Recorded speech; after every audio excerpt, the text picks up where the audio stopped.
Good morning, everyone.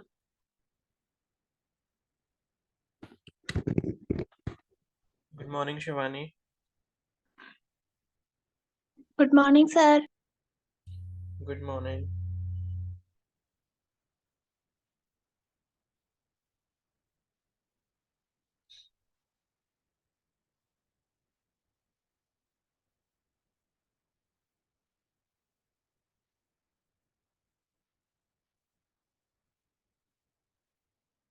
Good morning, Ajay. Good morning, Uttishna. Good morning, Shivani. Good morning, Tanu. Good morning, Sanjana. चलो फिर start करते हैं.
Good morning, Divya.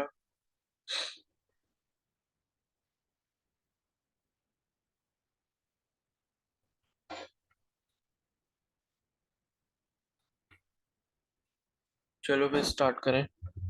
ठीक है. तो एक बार देख लेते हैं प्रीवियस क्लास में हमने क्या क्या पढ़ लिया था. तो हम जो चैप्टर कर रहे थे वो थे motion in a straight line या मोशन इन 2D. ठीक है. एंड इसमें हमने काफ़ी सारी चीज़ें पढ़ ली थी. तो हमने जो है सबसे पहले स्टार्टिंग से एक बार देख लेते हैं. ठीक है. तो हमने सबसे पहले जो है यहाँ पर स्पीड, डिस्टेंस और टाइम के बारे में पढ़ा था, डिस्प्लेसमेंट के बारे में पढ़ा था, वेलोसिटी के बारे में पढ़ा था, डिस्टेंस और डिस्प्लेसमेंट में क्या डिफरेंस होता है, स्पीड और वेलोसिटी में क्या डिफरेंस होता है, ये सारी चीज़ें हमने देखी थी. और डिस्प्लेसमेंट जो है वो आपका शॉर्टेस्ट पाथ होता है. ठीक है. परपेंडिकुलर डिस्टेंस पे बोलते हैं. और हमने ये पढ़ा था कि डिस्प्लेसमेंट क्या है, एक वेक्टर क्वांटिटी है. और उसी तरीके से वेलोसिटी जो है वो वेक्टर क्वांटिटी होती है. और डिस्टेंस और स्पीड के स्केलर क्वांटिटी होती है. ठीक है.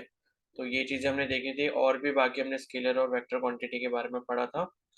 और फिर उसके बाद जो है एक्सेलरेशन देखा था हमने. ठीक है. एक्सेलरेशन का बेसिकली मतलब क्या होता है और इसका जो फॉर्मूला हम यूज करते हैं वो होता है final velocity minus initial velocity divided by time. लेकिन ये कैसा एक्सेलरेशन होता है, ये हमारा एवरेज एक्सेलरेशन होता है. ठीक है. अगर हमें इंस्टेंटेनियस एक्सेलरेशन चाहिए तो उसके लिए अभी हमने आगे फॉर्मूला पढ़ा था इसके बाद. ओके. फिर उसके बाद जो है यहाँ पर एवरेज स्पीड पढ़ा था, total distance by total time.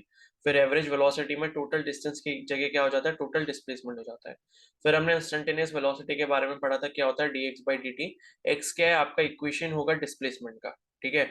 उसको जब आप टाइम के रिस्पेक्ट में डिफरेंशिएट कर दोगे तो आपको वेलोसिटी की जो इक्वेशन है वो मिल जाएगी. और अगर आपको कोई पर्टिकुलर टाइम दिया गया है तो उस टाइम पे आप इंस्टेंटेनियस वेलोसिटी कैलकुलेट कर सकते हो. तो ये पढ़ा था. उसके बाद हमने इंस्टेंटेनियस एक्सेलरेशन देखा था. वेलोसिटी को अगर आप टाइम के रिस्पेक्ट में यहाँ पर डिफरेंशिएट कर दोगे तो आपको एक्सेलरेशन का एक्सप्रेशन मिल जाएगा. और किसी भी पर्टिकुलर टाइम पे आपसे एक्सेलरेशन पूछा गया तो आप वो टी टाइम की वैल्यू यहाँ पर पुट करके निकाल सकते हो. फिर यूनिफॉर्म नॉन यूनिफॉर्म मोशन पढ़ा था.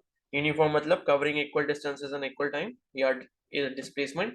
या फिर नॉन यूनिफॉर्म मोशन क्या हो गया, unequal distances in equal interval of time. फिर एवरेज स्पीड का मैंने आपको एक बहुत इंपॉर्टेंट फॉर्मूला बताया था. अगर मान लो आपको ए से बी कोई यहाँ पर पाथ दिया गया है, उसके बीच में कोई भी यहाँ पर बॉडी ट्रेवल कर रही है, तो यहाँ पर ये बोला गया कि आधा जो डिस्टेंस है वो v1 वेलोसिटी से ट्रेवल किया गया है और बाकी का जो बचा हुआ आधा डिस्टेंस है वो v2 वेलोसिटी से ट्रेवल किया गया है या v2 स्पीड से किया गया है. तो उसके लिए एवरेज वेलोसिटी का फॉर्मूला होता है 2v1v2 by v1 plus v2. ठीक है. इसका हमने एक एग्जाम्पल भी देखा था. और उसके बाद फिर मैंने आपको बताया था कि मान लो हमें वेलोसिटी की इक्वेशन दी गई है तो आप उससे क्या कर सकते हो, डिस्प्लेसमेंट निकाल सकते हो उसको इंटीग्रेट करके with respect to time.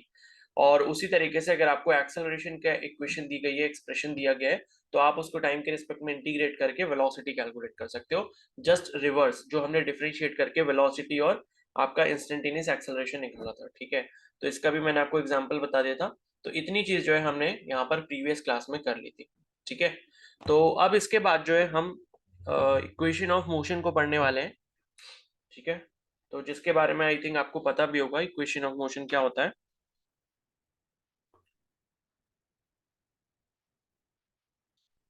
Equations of motion, ठीक है, तो ये कुछ ऐसी इक्वेशन है जिनको हम यहाँ पर अपने न्यूमेरिकल सॉल्व करने के लिए यूज करते हैं। जैसे कि फर्स्ट इक्वेशन जो है वो है s is equal to u t plus half a t square. ठीक है, उसी तरीके से दूसरी जो इक्वेशन है यहाँ पर वो है v square minus u square is equal to 2as। और तीसरी इक्वेशन जो है वो है यहाँ पर v माइनस या v equal to u plus a t. ठीक है, तो ये तीन सबसे ज्यादा इंपॉर्टेंट इक्वेशन है जो हमें यहाँ पर अपने न्यूमेरिकल वगैरह में सॉल्व करने के लिए काफी ज्यादा काम आती है। ठीक है, तो यहाँ पर हम लिख लेते हैं कि कौन सी चीज यहाँ पर क्या डिनोट कर रही है। तो एस जो होता है वो हमारा होता है डिस्प्लेसमेंट। ठीक है, एस जो होगा वो हमारा डिस्प्लेसमेंट होगा किसमें, मीटर्स में। उसके बाद यू जो है वो हमारी होती है इनिशियल वेलोसिटी। मतलब कोई भी ऑब्जेक्ट जब चलना स्टार्ट करता है तो उस टाइम पे उसकी वेलोसिटी क्या होती है, उसे हम यहाँ पर इनिशियल वेलोसिटी यू से डिनोट करते हैं, मीटर पर सेकंड में इसको लेते हैं। वी जो है वो हमारी फाइनल वेलोसिटी होती है, यानी कि कोई ऑब्जेक्ट चलना चालू हुआ तो एक बार जब वो अपनी मैक्सिमम स्पीड पर पहुंच जाएगा या फाइनल स्पीड पर पहुंच जाएगा, जो फाइनल उसकी मैग्नीट्यूड होगी वेलोसिटी की, उसे हम फाइनल वेलोसिटी बोलेंगे। और ये भी जो होता है हमारा मीटर पर सेकंड में ही कैलकुलेट किया जाता है। और ए जो है ये हमारा एक्सेलरेशन होता है, जो कि कांस्टेंट होना चाहिए, ये इसके लिए इंपॉर्टेंट कंडीशन है। ठीक है, तो देखो यहाँ पर क्या है, ये अगर आप तीन इक्वेशन जो लिखी है मैंने यहाँ पर, ये अगर आप यूज करते हो तो पहली इंपॉर्टेंट कंडीशन जो है वो यही है कि आपका जो भी केस है, आपका जो भी सिनेरियो बना हुआ है, जो भी ऑब्जेक्ट मूव कर रहा है, उसमें जो एक्सेलरेशन आपको दिया जा रहा है वो कांस्टेंट होना चाहिए। ठीक है, वो वेरी नहीं करना चाहिए। एक्सेलरेशन कांस्टेंट का मतलब ये है कि मान लो एक्सेलरेशन आपको बोला गया कि a body is moving with uniform acceleration of 2 metre per second square. अगर ये बात आपसे बोली गई है और आपसे बोला गया कि भाई इसकी जो इनिशियल वेलोसिटी थी मान लो कुछ नहीं थी, बॉडी जो है रेस्ट से चलना स्टार्ट करी है। ठीक है, मतलब बॉडी रेस्ट पे थी, कोई गाड़ी है, गाड़ी खड़ी हुई थी, खड़े होने के बाद वो चलने लग गई और एक्सेलरेशन उसमें 2 मीटर पर सेकंड स्क्वायर का है, जो कि कांस्टेंट एक्सेलरेशन है। तो इसका मतलब क्या है देखो, ठीक है, इसका मतलब यहाँ पर समझ लो, एक्सेलरेशन की डेफिनेशन यहाँ पर आपको फिर से समझ आ जाएगी। इसका मतलब क्या होगा, कांस्टेंट एक्सेलरेशन का बेसिकली मतलब क्या है कि यहाँ पर जब टाइम जीरो था, यानी कि बॉडी जब चलना अभी स्टार्ट नहीं करी, चलने वाली है, जब टाइम आपका जीरो है तो यहाँ पर इसकी जो इनिशियल वेलोसिटी थी बॉडी की वो जीरो है। मतलब जो भी कार मूव करने वाली है उसकी इनिशियल वेलोसिटी जीरो है। अगर मान लो हमने बोल दिया कि बॉडी रेस्ट पे है, बॉडी स्टार्ट फ्रॉम रेस्ट आपको कभी भी दिखता है, तो इसका मतलब है कि उसकी इनिशियल वेलोसिटी आपको हमेशा क्या लेनी है, 0 मीटर पर सेकंड लेनी है। ठीक है, सपोज ऐसा केस होता है और उसमें बोला गया कि is moving with an acceleration या with a constant acceleration of 2 metre पर सेकंड स्क्वायर। इसका मतलब है कि आपका हर सेकंड में जो यहाँ पर वेलोसिटी में चेंज आ रहा है वो 2 मीटर पर सेकंड का आ रहा है। ठीक है, मीटर पर सेकंड स्क्वायर जो यूनिट बनती है वो ऐसे ही बनती है कि मीटर पर सेकंड इन सेकंड, यानी कि इतनी मीटर पर सेकंड वेलोसिटी का चेंज आ रहा है हर एक सेकंड में। तो 2 मीटर पर सेकंड स्क्वायर का एक्सेलरेशन का मतलब क्या हुआ कि 2 मीटर पर सेकंड जो स्पीड है वो बढ़ती जा रही है आपकी हर सेकंड के अंदर। यानी कि इनिशियल वेलोसिटी मान लो जीरो थी, तो टाइम मान लो यहाँ पर कितना हुआ, 1 सेकंड हुआ, यहाँ 2 सेकंड हुआ, यहाँ 3 सेकंड हुआ, यहाँ 4 सेकंड हुआ, फिर यहाँ 5 सेकंड हो गया, 6 सेकंड हो गया, 7 सेकंड हो गया, 8 सेकंड हो गया। ठीक है, तो इनिशियल वेलोसिटी अगर आपकी जीरो थी, एक्सेलरेशन उन्होंने बोल दिया कि भाई कांस्टेंट है, 2 मीटर पर सेकंड स्क्वायर का है, यानी कि हर सेकंड में जो वेलोसिटी आपकी 2 मीटर पर सेकंड इंक्रीज होगी। तो 1 सेकंड जब टाइम यहाँ पर होगा तो इसकी जो वेलोसिटी है, मैं इसको v1 ले लेता हूँ, वो मेरी हो जाएगी 2 मीटर पर सेकंड। ठीक है, पहले जीरो थी, जीरो के बाद जब 1 सेकंड खत्म होगा तो कितनी हो जाएगी वेलोसिटी, 2 हो जाएगी। उसके बाद जब टाइम 2 सेकंड हो गया, यानी कि 2 सेकंड अब खत्म हो चुके हैं, तो उसके बाद यहाँ पर मान लो वेलोसिटी मैंने मान ली v2, तो ये हो जाएगी 4 मीटर पर सेकंड। ठीक है, बिकॉज जब 1 सेकंड का टाइम हुआ था तब 2 मीटर पर सेकंड मेरी वेलोसिटी हो चुकी है। एक्सेलरेशन हमारा 2 मीटर पर सेकंड स्क्वायर का, यानी कि हर सेकंड में 2 मीटर पर सेकंड की वेलोसिटी में इंक्रीमेंट आएगा। तो 2 सेकंड जैसे ही कंप्लीट होंगे तो हमारी वेलोसिटी कितनी हो जाएगी, 4 मीटर पर सेकंड हो जाएगी। जैसे ही टाइम मान लो 3 सेकंड हुआ, तो टाइम 3 सेकंड में मान लो मैंने वेलोसिटी यहाँ पर ले ली v3, तो ये मेरी हो जाएगी 6 मीटर पर सेकंड। पहले 4 थी, 4 में फिर 2 और ऐड हो जाएगी। फिर अगले सेकंड में क्या होगा, फोर्थ सेकंड में दोबारा से क्या होगा, 2 मीटर पर सेकंड ऐड हो जाएगी, और यहाँ पर मेरी वेलोसिटी कितनी हो जाएगी, 8 मीटर पर सेकंड हो जाएगी। उसी तरीके से यहाँ पर कितनी हो जाएगी, 10 मीटर पर सेकंड हो जाएगी। ठीक है, फिर यहाँ पर कितनी हो जाएगी, 12 हो जाएगी। फिर यहाँ 7 सेकंड में कितनी हो जाएगी, 14 हो जाएगी। और 8 सेकंड में हमारी 16 हो जाएगी। और ऐसी जब बॉडी मूव करती जाएगी तो ऐसी हमारी वेलोसिटी बढ़ती जाएगी। ठीक है, तो ये पूरा कॉन्सेप्ट होता है। तो आपको ये चीज हमेशा ध्यान रखनी है कि इन तीनों में से कोई भी आप यहाँ पर इक्वेशन को यूज कर रहे हो अपने न्यूमेरिकल सॉल्व करने में या किसी भी केस में, तो आपका सबसे इंपॉर्टेंट जो यहाँ पर चीज होनी चाहिए वो मैंडेटरी है कि आपका जो एक्सेलरेशन है वो कांस्टेंट होना चाहिए। ठीक है, एक्सेलरेशन जो है वो कांस्टेंट होना चाहिए, यानी कि वेलोसिटी एक सही तरीके से, मतलब एक जो है कांस्टेंट तरीके से आपकी इंक्रीज होनी चाहिए। ठीक है, और अगर मान लो कहीं पर एक्सेलरेशन 0 होता है तो इसका मतलब ये होता है कि आपकी जो वेलोसिटी है वो कांस्टेंट है। यानी कि अगर बॉडी 5 मीटर पर सेकंड से चलना स्टार्ट हुई थी, तो 1 सेकंड बाद भी उसकी 5 मीटर पर सेकंड वेलोसिटी होगी, 10 सेकंड बाद भी उतनी होगी, 20 सेकंड बाद भी उतनी होगी, और जितने टाइम तक वो चलती रहेगी उतने टाइम तक वो वैसे ही वेलोसिटी रहेगी जब तक वो रेस्ट पर नहीं आ जाती। तो कहीं पर भी आपको एक्सेलरेशन 0 दिखता है या कहीं पर भी बोला जाता है कि भाई यहाँ पर एक्सेलरेशन की वैल्यू 0 है, तो उसका मतलब है कि वेलोसिटी उस ऑब्जेक्ट की कांस्टेंट है। और एक्सेलरेशन कांस्टेंट है, इसका मतलब है कि वेलोसिटी एक सेम ऑर्डर में या सेम तरीके से इंक्रीज हो रही है। ठीक है, पर यूनिट सेकंड के हिसाब से। तो एक्सेलरेशन 0 और एक्सेलरेशन कांस्टेंट होने का जमीन आसमान का अंतर होता है। कई बार लोग इसको जो है सेम चीज समझ लेते हैं, कांस्टेंट का मतलब कि भाई एक्सेलरेशन उसमें हो ही नहीं रहा। ठीक है, अगर आपसे बोला जाए कि देयर इज नो एक्सेलरेशन, मतलब एक्सेलरेशन 0 है, वेलोसिटी कांस्टेंट है। और एक्सेलरेशन अगर कांस्टेंट है, इसका मतलब है कि हर सेकंड में उतने एक्सेलरेशन से या उतनी वेलोसिटी का चेंज उसमें आ रहा है वेलोसिटी में, जब भी वो इनिशियली स्टार्ट करती है। ठीक है, तो ये जो है आपका यहाँ पर है। और उसके बाद जो है आप इसी तरीके से इन तीनों इक्वेशन को यहाँ पर यूज कर सकते हो।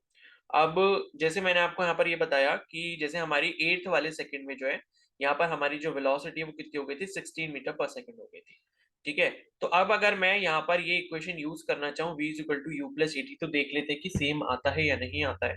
तो देखो, हमें निकालनी है वेलोसिटी इन 8th सेकंड, मतलब फाइनल वेलोसिटी। यहाँ पर आकर ऑब्जेक्ट मान लो वापस से रुक जाता है या इसकी फाइनल वेलोसिटी ये है।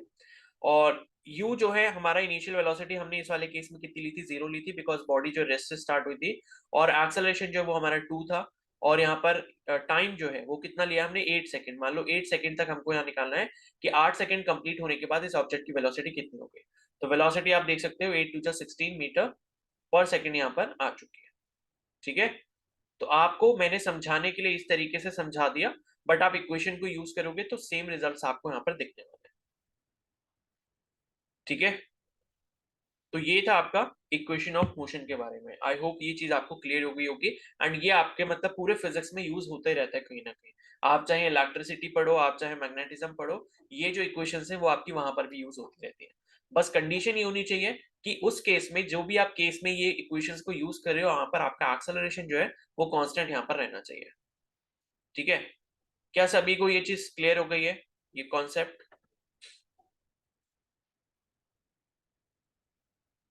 Yes sir. Yes sir. किसी को कोई डाउट इसमें?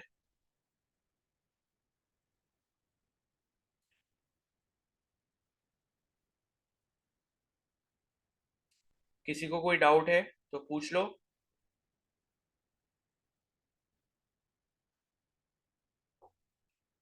ठीक है, तो सभी को क्लियर है।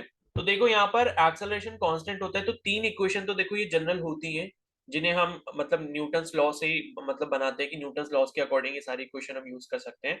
लेकिन यहाँ पर एक और इक्वेशन है जिसे हम कुछ स्पेशल केसेस में यूज करते हैं, जो है आपका s is equal to u plus a/2, फिर ब्रैकेट में 2n-1।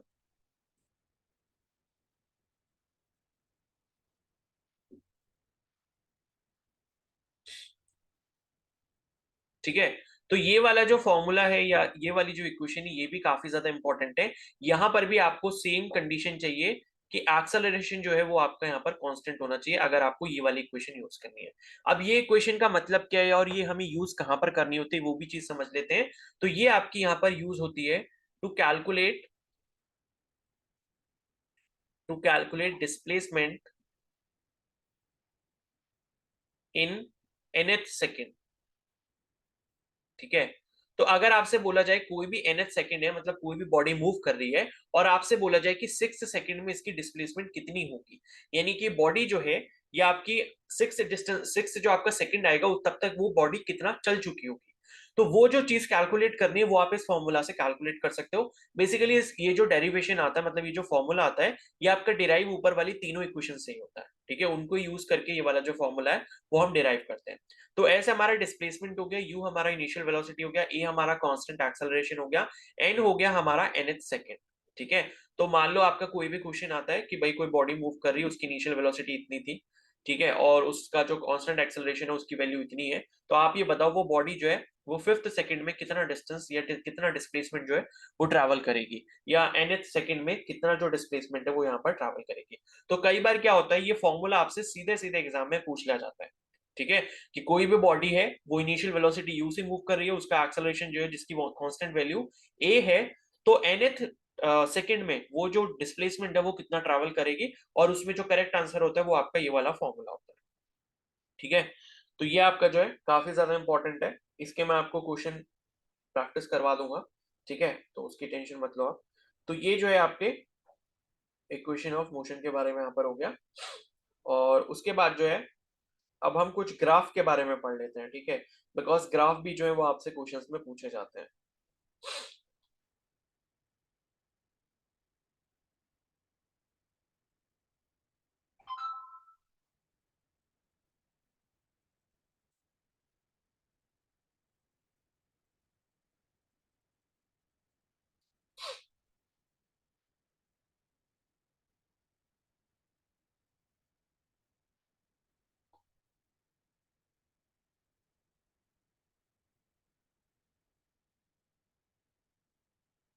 ठीक है, तो अब ग्राफ के बारे में थोड़ा सा देख लेते हैं, बिकॉज ग्राफ जो है काफी ज्यादा इंपॉर्टेंट होते हैं। तो आप इसे बस थोड़ा थोड़ा समझ लो, और ये ग्राफ जो आपको अच्छे से याद हो जाने चाहिए, बिकॉज ये एग्जाम में पूछ लिए जाते हैं।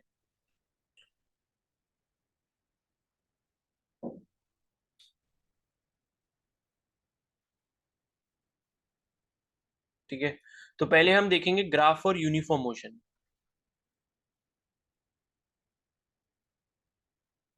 ठीक है, और यूनिफॉर्म मोशन की आपको डेफिनेशन पहले से ही पता है कि अगर कोई भी बॉडी इक्वल डिस्टेंस ट्रेवल कर रही है इक्वल इंटरवल ऑफ टाइम में, तो उस मोशन को हम क्या बोलते हैं, यूनिफॉर्म मोशन बोलते हैं।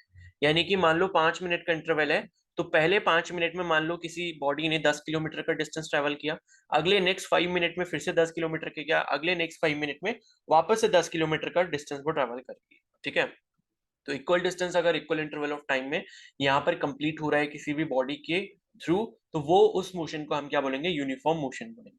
तो फर्स्ट यहाँ पर जो हम देखेंगे वो देखेंगे डिस्प्लेसमेंट टाइम ग्राफ।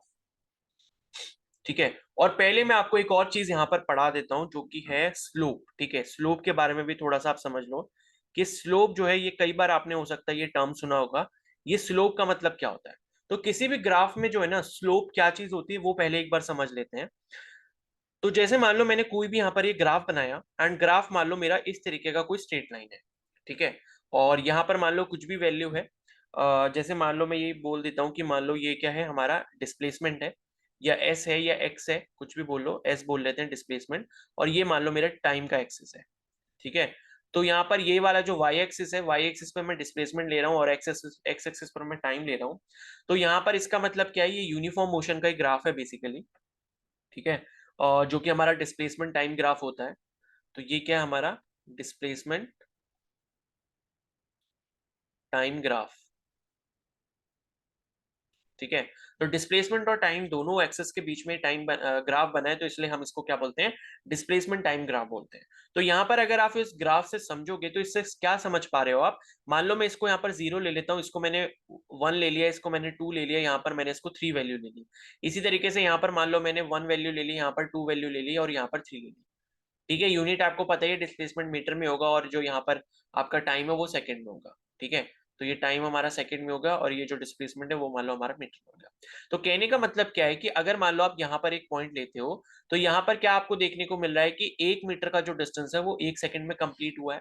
उसके बाद यहाँ पर अगर आप ये वाला पॉइंट लेते हो तो 2 सेकंड में जो डिस्टेंस है वो यहाँ पर 2 मीटर का कवर हुआ है।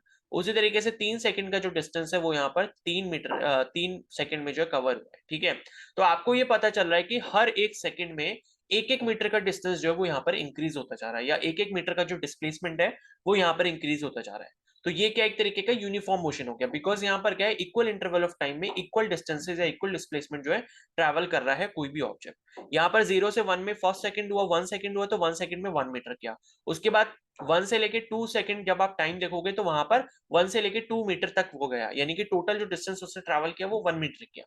तो नेक्स्ट 1 सेकंड में भी 1 मीटर किया, उसके बाद भी 1 सेकंड में 1 मीटर किया। तो इस तरीके से हर एक सेकंड में 1 मीटर का डिस्टेंस यहाँ पर ट्रैवल कर रही है कोई भी बॉडी। ठीक है, तो हमको जो है ये एक तरीके का यूनिफॉर्म मोशन मिल गया, जहां पर यहाँ पर हमें जो ग्राफ मिलता है वो किस तरीके का मिलता है, ये स्ट्रेट लाइन मिलता है। तो जब भी आप यहाँ पर यूनिफॉर्म मोशन देखोगे और उसके लिए अगर आप डिस्प्लेसमेंट टाइम ग्राफ को पढ़ोगे तो आपको यहाँ पर जो ग्राफ मिलेगा वो क्या मिलता है कि स्ट्रेट लाइन मिलता है। तो आपसे ऐसे भी क्वेश्चन पूछा जा सकता है कि भाई कोई भी बॉडी है वो यूनिफॉर्मली मूव कर रही है तो उसका जो डिस्प्लेसमेंट टाइम ग्राफ है वो किस तरीके का होता है, उसकी शेप क्या होती है। तो कई सारे आपको ऑप्शन दे दिए जाएंगे, बोलेंगे कि स्ट्रेट लाइन तो होता है, या फिर कोई और तरीके का कर्व होता है यहाँ पर, या सिग्मोइड कर्व होता है, तो कुछ भी ये पूछ सकते हैं, या हाइपरबोला होता है। तो आपका स्ट्रेट लाइन जो है वो यहाँ पर आंसर हो जाएगा। ठीक है, तो आपको ये समझ आ गया होगा कि कैसे हुआ। अब यहाँ पर देखो, स्लोप का मतलब बेसिकली होता है, स्लोप का मतलब होता है किसी भी, अगर आप ग्राफ में स्लोप निकाल रहे हो तो उसका मतलब होता है कि उसका जो वहां पर एंगल बन रहा है, जो भी कर्व है आपका, जैसे यहाँ पर मान लो स्ट्रेट लाइन बनी है, तो वो जो आपका एंगल बन रहा है उसका टेंजेंट, यानी कि टेन थीटा, उसी को हम क्या बोलते हैं, स्लोप बोलते हैं। ठीक है, जैसे मान लो यहाँ पर हमारा जो ग्राफ बना, मैं इसको दोबारा से बना देता हूँ। मान लो ये इस तरीके का बना स्ट्रेट लाइन। अब ये स्ट्रेट लाइन जो बना है, इसने क्या बनाया, मान लो ये एक्स एक्सिस है और ये वाला वाई एक्सिस है, तो एक्स एक्सिस के साथ इसने क्या बनाया, थीटा एंगल बनाया। ठीक है, तो इस थीटा एंगल का, या जो स्ट्रेट लाइन जा रही है उस थीटा एंगल का अगर आप टेंजेंट कैलकुलेट करोगे, ठीक है, टेंजेंट का मतलब क्या होता है, आप ट्रिग्नोमेट्रिक रेशियोज में ऑलरेडी पढ़ चुके हो। टेंजेंट का मतलब होता है परपेंडिकुलर और बेस का रेशियो, यानी कि परपेंडिकुलर अपॉन बेस। तो टेन थीटा की अगर आप वैल्यू यहां पर निकालोगे तो उसी को हम क्या बोलते हैं, स्लोप बोलते हैं। ठीक है, तो स्लोप का मतलब होता है टेन थीटा। अगर आपको मान लो किसी भी पॉइंट पर स्लोप कैलकुलेट करना है तो आप क्या कर सकते हो, आपने क्या करा, मान लो यहां पर कोई वैल्यू थी और यहां पर कोई वैल्यू थी, तो आपने क्या करा, इसको मान लो इस तरीके से ज्वाइन कर दिया, तो ये यहां पर हो गया। तो टेन थीटा का मतलब क्या हो गया, ये थीटा आपको दिख रहा है यहाँ पर, ये थीटा है। थीटा के सामने वाली साइड क्या होती है, परपेंडिकुलर होती है, और थीटा जिस पर बना होता है वो क्या होता है, बेस होता है। तो टेन थीटा यानी कि अगर आप स्लोप यहाँ पर निकालना चाहते हो तो वो हमारा परपेंडिकुलर अपॉन बेस हो जाएगा। अब ये परपेंडिकुलर की वैल्यू मान लो यहाँ पर 4 है, मतलब यहाँ तक जो यहाँ पर जो ये नंबर लिखा था, मान लो 4 लिखा था इस ग्राफ के वाई एक्सिस पर, और यहाँ पर ये जो नंबर यहाँ पर लिखा होता है जहां पर ये परपेंडिकुलर हमने ड्रॉ किया, मान लो 8 लिखा हुआ था। ठीक है, मान लो यहाँ पर ये 8 लिखा हुआ था। ठीक है, या इसको भी 4 ही मान लेते हैं, सपोज ये भी 4 ही है। तो अगर मान लो ऊपर वाले ग्राफ से हम इसको मैच करें तो मतलब ये है कि 4 सेकंड में जो है यहाँ पर 4 मीटर का डिस्टेंस यहाँ पर ट्रैवल हुआ है। ठीक है, तो अगर हम यहाँ पर जो है टेंजेंट इसका निकालना चाहते हैं, tan थीटा निकालना चाहते हैं, तो परपेंडिकुलर की वैल्यू यहाँ पर कितनी हो गई, ये वाली हो जाएगी, और ये कितनी है, 4 के बराबर है। और बेस की वैल्यू कितनी हो जाएगी, यानी कि ये वाली यहाँ से लेके यहाँ तक वैल्यू हो जाएगी, और ये भी 4 हो जाएगी। तो हमें क्या मिल गया, 1 मिल गया। अब टेन थीटा की वैल्यू अगर हमें 1 यहाँ पर मिली है, और हमें ये पता करना है कि भाई यहाँ पर थीटा एंगल की वैल्यू कितनी होगी, तो हम इसको कैसे लिख देते हैं, टेन इनवर्स ऑफ 1। ठीक है, अगर टेन थीटा की वैल्यू 1 है तो थीटा की वैल्यू क्या हो जाएगी, टेन इनवर्स 1 हो जाएगी। तो अब आपको ये चीज कैसे पता लगेगी, पहली चीज तो ये है कि आपको वो ट्रिग्नोमेट्रिक टेबल याद होनी चाहिए जो मैंने आपको करवाई थी। ठीक है, तो वो टेबल अगर आपको याद है तो आप उससे इजीली मैच कर सकते हो कि टेन थीटा की जो वैल्यू कहाँ पर 1 होती है। तो आपको तुरंत से दिमाग में याद आ जाना चाहिए कि थीटा की वैल्यू वहां पर क्या होती है, 45 डिग्री होती है। तो 45 डिग्री के ऊपर जो है आपका टेन थीटा की वैल्यू जो होती है, टेन 45 जो है 1 के बराबर होता है, इसलिए थीटा की वैल्यू 45 डिग्री यहाँ पर हो जाएगी। ठीक है, अब जरूरी नहीं है कि हर केस में थीटा यहाँ पर 45 आएगा, थीटा कुछ भी आ सकता है, 30 डिग्री भी आ सकता है, 45 डिग्री भी आ सकता है, 60 भी आ सकता है, 75 भी आ सकता है, और डेसिमल्स में भी आ सकता है। तो थीटा की कोई लिमिटेशन नहीं है कि थीटा जो एंगल है या जो स्लोप हमारा आएगा, टेन थीटा जो होगा वो कितना भी हो सकता है। ठीक है, तो यहाँ पर थीटा के लिए कोई भी बाउंडेशन नहीं है। मान लो अगर कोई ग्राफ है वो ग्राफ मान लो इस तरीके का बन जाता है, इस तरीके का, ठीक है। तो यहाँ पर थीटा की वैल्यू काफी कम होगी।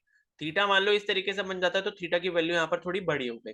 थीटा मान लो ग्राफ कुछ इस तरीके से इधर को बन गया तो थीटा की वैल्यू 90 डिग्री से ज्यादा हो जाएगी, ठीक है। बिकॉज हम जब भी थीटा को कैलकुलेट करते हैं तो इस वाले पॉइंट से करते हैं, इस वाले पॉइंट से हम इस तरीके से एंटी क्लॉकवाइज जाते हैं थीटा को मेजर करने के लिए, ठीक है। तो इस तरीके से ये आपका स्लोप का मतलब होता है कि स्लोप का मतलब क्या है कि किसी भी हम ग्राफ का जो एंगल है, जो लाइन है, कर्व है, जो भी कर्व बना हुआ है, वहां पर हम उसके टेंजेंट की वैल्यू जो थीटा है उसके टेंजेंट की वैल्यू हम जब कैलकुलेट कर रहे हैं। और मान लो अगर आपका ग्राफ कुछ इस तरीके का बन जाता है, मान लो ये स्ट्रेट लाइन नहीं बनता तो यहाँ पर कुछ इस तरीके का ग्राफ बन जाता है, तो यहाँ पर क्या होगा, हर जगह पर आपको स्लोप अलग अलग दिखाई देगा। यानी कि यहाँ इस पॉइंट पे निकालोगे तो इस पॉइंट में आप देखोगे ये परपेंडिकुलर की वैल्यू है और ये वाली मेरी बेस की वैल्यू होगी, बिकॉज बेस यहाँ देखो या यहाँ देखो एक ही चीज है, मेजरमेंट सेम होगा दोनों का, ठीक है। तो यहाँ पर क्या है, हमारा परपेंडिकुलर बड़ा दिख रहा है, बेस हमें छोटा सा दिख रहा है, ठीक है। लेकिन जब आप यहाँ पर इस चीज को यहाँ पर देखोगे तो ये आपका परपेंडिकुलर हो गया और इतना जो है यहां से लेके यहां तक जो है ये आपका बेस हो गया। तो अब आप देखोगे कि परपेंडिकुलर के कंपैरिजन में अब आपका बेस बड़ा हो गया, तो यहां पर मेरा स्लोप कुछ और होगा, ठीक है। स्लोप जैसे कि आपको समझ आता है, स्लोप का मतलब होता है बेसिकली टिल्टिंग, यानी कि कोई भी कर्व जो है कितना झुका हुआ है या कितना तिरछा है अपने हॉरिजॉन्टल एक्सिस से, तो ये चीज हमें स्लोप बताता है, ठीक है। और कभी भी क्या होता है कि स्लोप मान लो हमें पॉजिटिव मिलता है तो इसका मतलब है कि कर्व हमारा ऊपर की तरफ जा रहा है, और स्लोप हमें कभी भी नेगेटिव मिलता है तो इसका मतलब है कि जो स्लोप है वो हमारा डेविएट कर रहा है, ठीक है। जैसे सपोज यहाँ पर एक एग्जांपल ले लेते हैं, मान लो इस तरीके का कोई ग्राफ है, इस तरीके का, तो यहां पर जब आप देखोगे ये वाले यहाँ पर पॉइंट पे, तो यहां पर क्या है, मेरा स्लोप बढ़ रहा है, ठीक है। यहाँ पर जो टिल्टिंग है वो ऊपर की तरफ जा रही है, यानी कि ये पॉजिटिव एक्सिस की तरफ जा रहा है, यानी कि यहाँ पर जो मेरा ग्राफ है वो पॉजिटिव डायरेक्शन में जा रहा है। लेकिन जब आप यहाँ पर देखोगे, यहाँ पर अगर आप स्लोप कैलकुलेट करोगे और यहाँ पर कैलकुलेट करोगे तो स्लोप आपको इस वाले पॉइंट पे नेगेटिव दिखाई देगा, बिकॉज यहाँ पर क्या हो रहा है, आपका ग्राफ नीचे की तरफ जा रहा है, ठीक है। तो स्लोप से हमें बेसिकली ये सारी चीजें पता लग जाती हैं कि स्लोप अगर हमारा नेगेटिव होगा तो इसका मतलब है कि हमारा जो कर्व है वो नीचे की तरफ जा रहा होगा, यानी कि उसकी वैल्यू डिक्रीज हो रही होगी। और स्लोप का अगर मान लो स्लोप पॉजिटिव आ रहा है तो कहने का मतलब है कि स्लोप हमारा ऊपर की तरफ जा रहा होगा और उसकी पॉजिटिव उसकी जो वैल्यू है हमारे कर्व की, वो वैल्यू कैसी होगी, पॉजिटिव होगी। तो स्लोप से हमें ये सारी चीजें पता लग जाती है, ठीक है। तो आई होप आपको स्लोप का ये कॉन्सेप्ट जो है अच्छे से क्लियर हो गया होगा, ठीक है। नहीं भी होगा तो बाकी अभी हम और ग्राफ पढ़ेंगे तो उससे जो है क्लियर हो जाएगा, ठीक है। तो फर्स्ट जो है हमने ग्राफ पढ़ लिया, यूनिफॉर्म मोशन के लिए जो डिस्प्लेसमेंट टाइम ग्राफ होता है वो आपका ये वाला होता है। तो फर्स्ट ग्राफ ये हो गया, बाकी नीचे की जो थ्योरी है वो मैंने स्लोप के लिए पढ़ाई है।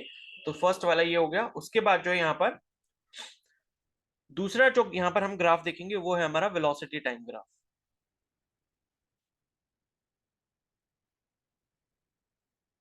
यानी कि यूनिफॉर्म मोशन जब भी होगा तो वेलोसिटी और टाइम का जो ग्राफ है वो किस तरीके का बनेगा। तो अब यहाँ पर ये जो ग्राफ बनेगा ये कैसा बनेगा, ये मान लो मैंने यहाँ पर वही सेम चीज ली, एक्स एक्सिस हो गया, ये वाई एक्सिस हो गया, यहाँ पर ये वाले इस पर क्या है, टाइम का एक्सिस है, और यहाँ पर जो एक्सिस होगा अब मेरा ये वाला क्या हो जाएगा, वेलोसिटी हो जाएगा। यानी कि वाई एक्सिस पर जो है मैं वेलोसिटी मीटर पर सेकंड में शो कर रहा हूँ, और यहाँ पर एक्स एक्सिस पर जो है टाइम में सेकंड्स में शो कर रहा हूँ। तो यहाँ पर जो मेरा ग्राफ रहता है यूनिफॉर्म मोशन के लिए वो कुछ इस तरीके का रहता है, ठीक है। यानी कि ये स्ट्रेट लाइन होगी, लेकिन ये कैसी स्ट्रेट लाइन होगी, ये पैरेलल टू एक्स एक्सिस होगी। पैरेलल टू एक्स एक्सिस का मतलब ये है कि ये मान लो 0 है, यहाँ पर मान लो 1 वैल्यू है, यहाँ पर मान लो 2 वैल्यू है, यहाँ पर मान लो 3 वैल्यू है, यहाँ पर मान लो 3.5 वैल्यू है। तो कहने का मतलब है कि जब भी यूनिफॉर्म मोशन होता है आपको पता है हर सेकंड में इक्वल डिस्टेंस ट्रैवल हो रहा है, ठीक है। मान लो हम ये बोल रहे हैं कि भाई हर सेकंड में जो है, मान लो एक सेकंड के अंदर जो हमारा डिस्टेंस ट्रेवल होता है मान लो 10 मीटर का होता है, ठीक है, 10 मीटर का होता है। और उसके बाद नेक्स्ट सेकंड में फिर से क्या होगा, 10 मीटर का होगा, यानी कि 2 सेकंड जैसे ही खत्म होंगे 20 मीटर डिस्टेंस ट्रैवल कर चुकी होगी बॉडी।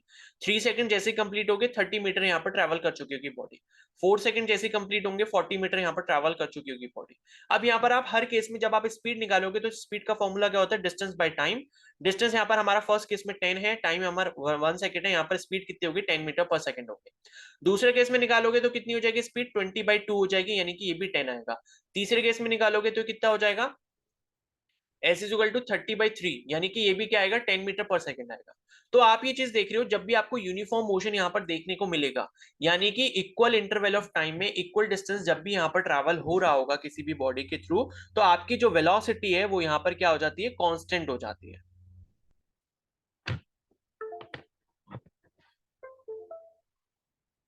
एक सेकेंड रुको, हाँ।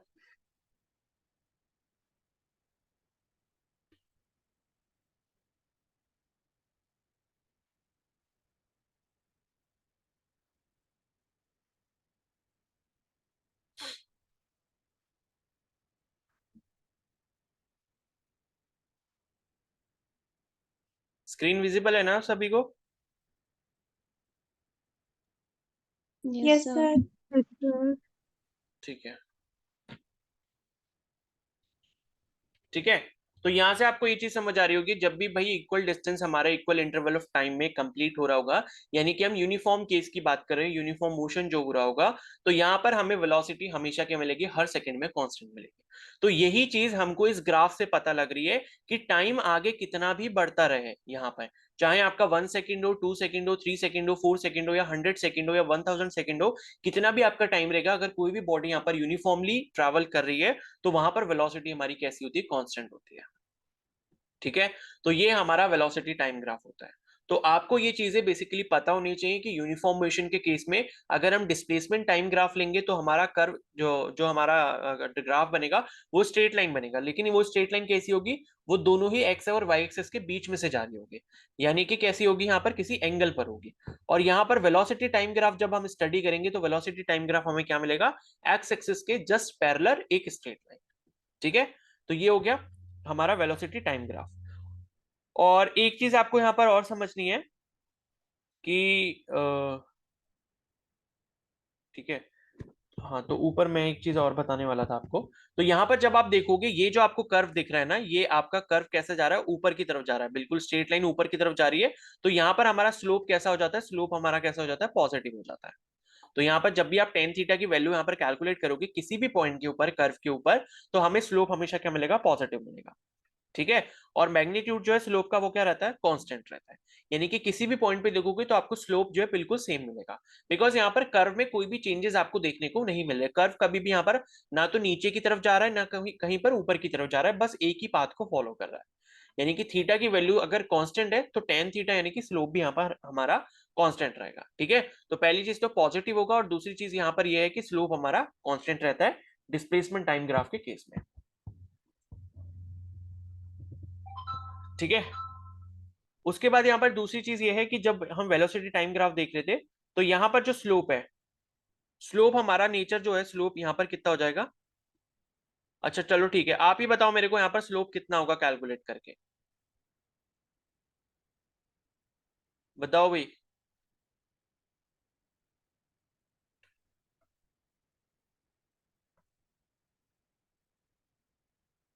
0। ठीक है, और किसे लगता है 0 होगा?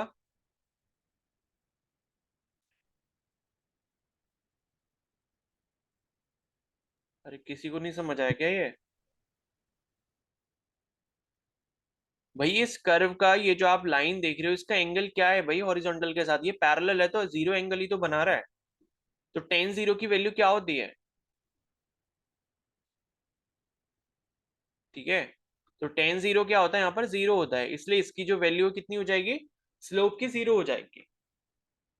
तो क्वेश्चन ऐसे भी पूछा जा सकता है कि भाई यूनिफॉर्म मोशन के केस में जो वेलोसिटी टाइम ग्राफ होता है, उसका स्लोप क्या होता है कर्व का, तो ये जीरो हो जाएगा, बिकॉज यहाँ पर एंगल जो बन रहा है वो जीरो बन रहा है।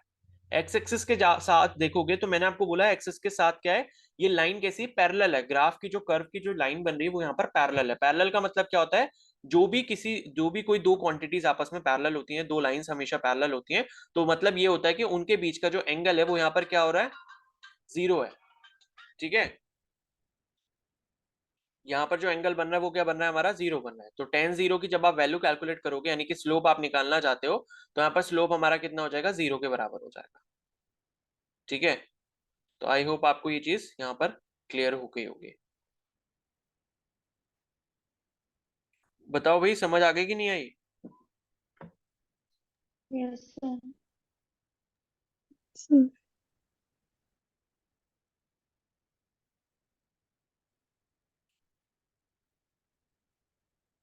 ठीक है, चलो अब नेक्स्ट यहां पर देखते हैं एक्सेलरेशन टाइम ग्राफ।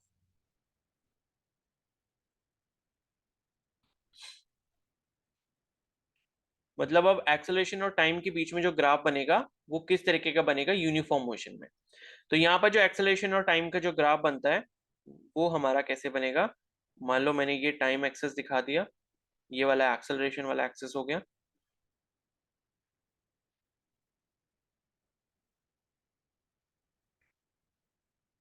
ठीक है, तो कोई बताएगा कैसा ग्राफ बनेगा यहाँ पर। तो ग्राफ की जो लाइन है वो यहाँ पर टाइम एक्सेस के ऊपर यहाँ पर कोइंसाइड करेगी, ये इसका ग्राफ होता है। अब समझ आ रहा है ये चीज क्यों हो रही है, कोई बता सकता है मेरे को।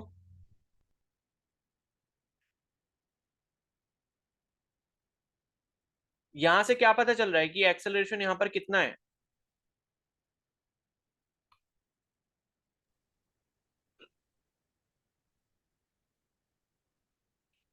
बोलो भाई। कांस्टेंट। कांस्टेंट कैसे है, कांस्टेंट तो हमारी वेलोसिटी है ना, तो एक्सेलरेशन कितना होगा, अभी तो हम पढ़ के आए हैं। 0। जीरो होगा ना भाई। वेलोसिटी यहाँ पर हमको क्या मिल रही है, यूनिफॉर्म मोशन है। हमने अभी ऊपर देखा वेलोसिटी का ग्राफ, वेलोसिटी कैसी है भाई, कांस्टेंट है। वेलोसिटी टाइम ग्राफ में अभी हमने ये चीज देखी। अगर वेलोसिटी कांस्टेंट है इसका मतलब एक्सेलरेशन तो हो ही नहीं रहा है ना, तो एक्सेलरेशन क्या होगा, जीरो होगा। तो एक्सेलरेशन ये जीरो ही दिखाया है मैंने यहाँ पर, ये मान लो जीरो है। तो ये जो एक्सेलरेशन की वैल्यू मतलब क्या है कि यहाँ पर जो टाइम है वो आपका बढ़ते जा रहा है आगे। बॉडी जब मूव करेगी भाई टाइम तो आगे बढ़ेगा ही, टाइम आगे बढ़ रहा है लेकिन एक्सेलरेशन की वैल्यू हमेशा जीरो रहेगी। ठीक है, तो एक्सेलरेशन टाइम ग्राफ जो है वो आपका कुछ इस तरीके का यहाँ पर देखने को मिलता है। क्या ये चीज सभी को क्लियर है। यस। बताओ भाई किसी को कोई डाउट है इसमें।